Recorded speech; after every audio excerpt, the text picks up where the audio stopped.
Hello everyone and welcome to my little corner of the internet. My name's Michael and I'm bitten by a radioactive book. Today I'm here to present you a video under the banner or the hashtag of BooktubeSFF Babbles. If you don't know this, BooktubeSFF Babbles is part of the BooktubeSFF Awards, which is a huge effort put together by a couple of science fiction and fantasy booktubers each year to crown the favorites of the viewers and judges. It has become some sort of tradition already, and I'm very happy about that because there are lots of people involved that are very dear to me. And these SFF Babbles now are little videos, discussion videos, top 5 videos, actually about various different things that's discussion worthy in science fiction and fantasy. And this week's topic is underrated SFF.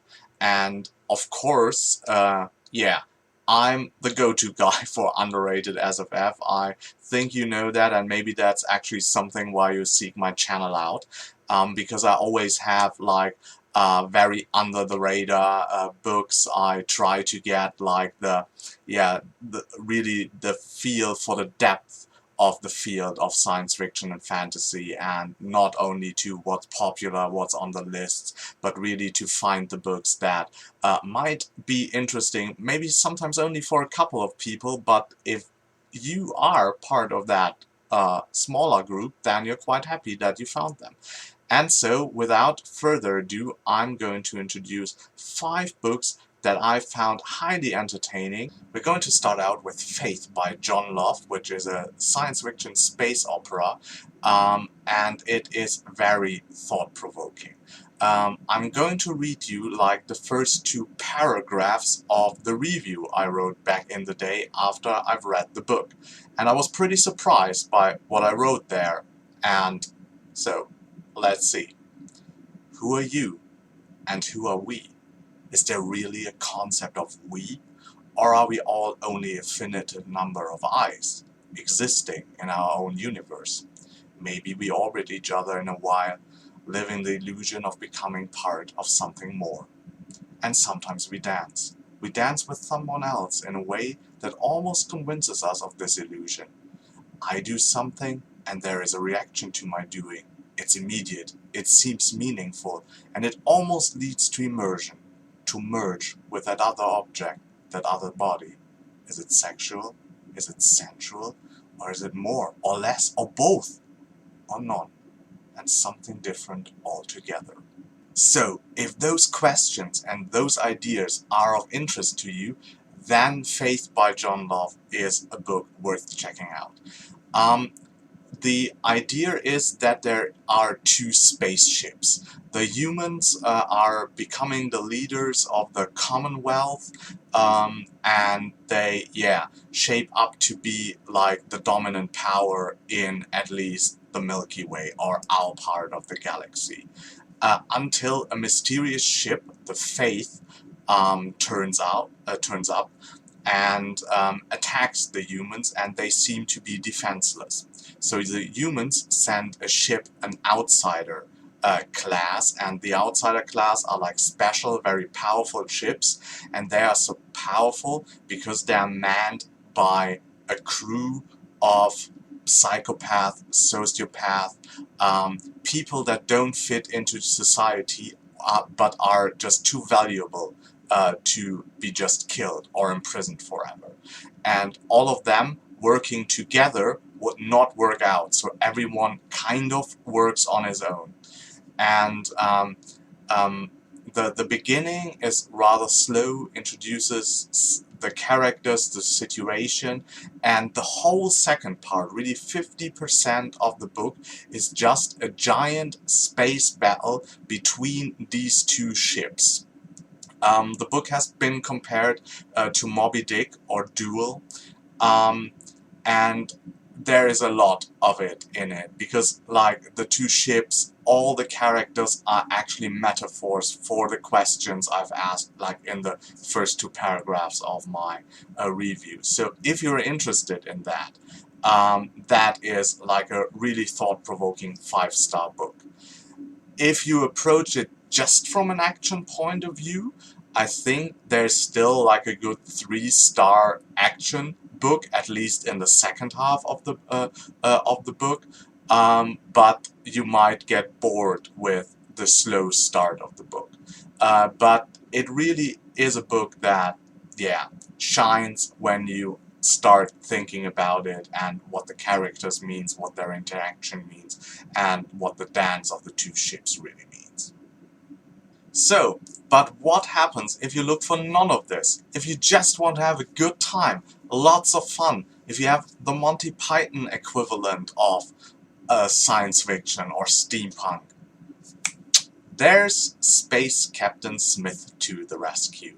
It's the first installment of Toby Frost's Chronicles of Eisenbart Smith, and Eisenbart Smith is like a space captain, not a really good one, and he's tasked to get like a hippie girl from the planet of New Fran. He has a friend, an alien, and he's like a Klingon on speed. He collects skulls, and yeah, basically everything he wants to do is kill. They pick up a pilot who is just an escaped sex toy, but forged her papers so she can be a pilot on the ship. She also has a hamster.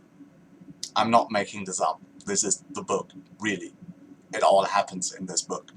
So, if you're looking for a romp where maybe many other people would say, oh my god, this is ridiculous crap, it's not. It's really funny. I personally enjoyed it a lot, and yeah, if you're looking for a space romp, Space Captain Smith. I wanted to include a lot of different kinds of books to like showcase the depth that the SFF genre actually has to offer. And another one is the book I would describe as being atmospheric, maybe something for a long winter night, or maybe now for a stormy spring evening. It's The Red Wolf Conspiracy by Robert V.S. Reddick. It's the first installment in his Shattrand voyage, and the Shattrand is actually the ship you can see on the cover. It's a huge and large ship, and right in the prologue you already learn that the ship is going to get lost. And the first book, or maybe the whole series, is a little bit about how that ship actually got lost. And this book reminds me from the atmosphere maybe on his Dark Materials books, because it has this kind of fairy tale-esque, yeah, kind of approach, this Victorian approach, and it feels like a Charles Dickens kind of fantasy story. It has like a lot of imaginative ideas, like there's a race of really like small humanoids, and the humans actually fear and hate them, and one character point of view is one of those little guys, and his maybe tribe or group of people that are like hiding away on the ship to get the voyage. Then there are like sentient rats on the ship as well, and they are quite important. There is a wizard who lives in a different universe and travels through a clock to the universe that the main characters are in. And on the bottom, it's also like maybe a love story about a young boy and a young girl, maybe the two main protagonists of the book. The boy has the talent to pick up languages and sometimes speaking languages that he shouldn't know. And the girl is some kind of princess, So yeah, it has a lot of very imaginative elements. Everything plays on that ship, and it's a really great atmospheric read. Another book with highly imaginative ideas is The Six Gun Tarot by R.S. Belcher, the first book in his Golgotha series. This is Weird West at its best. So if you don't know what the term Weird West means, it's the setting is the Wild West, but it's an alternative, alternate reality. So there are a lot of steampunk elements, but the weird part always comes from also that there are supernatural elements. So yeah, it's basically a combination of steampunk with a supernatural feeling. What makes this series really great is that there are really good characters. In the first book we have a couple of characters, then the second book, the Shotgun Arcana, really blows up the cast a little bit. We get more female characters because that might be the only point of critique I had in the first book. There's only one female character, but she's really awesome. She's one of my favorite characters of all time. Uh, and um, and you get 4 or 5 male perspectives. But in the second book, there's like 2 more female characters added, and they are both awesome as well. But every character really is awesome in those books, and the ideas are highly imaginative. It's kind of Buffy the Vampire Slayer in the Wild West a little bit, because the town of Golgotha is on some sort of hellmouth, so same as Sunnydale in the Buffy universe, and that's why they have to deal with all these supernatural occurrences. But of course, like the normal people that live there don't want to have their reality crashed, so it's all like, yeah, kind of explained away. Yeah, but the sheriff and his deputies have to fight these supernatural occurrences. Then there's other things going on in the town. You always have the feeling, although these first 2 books are only situated in that town, that the world is way bigger.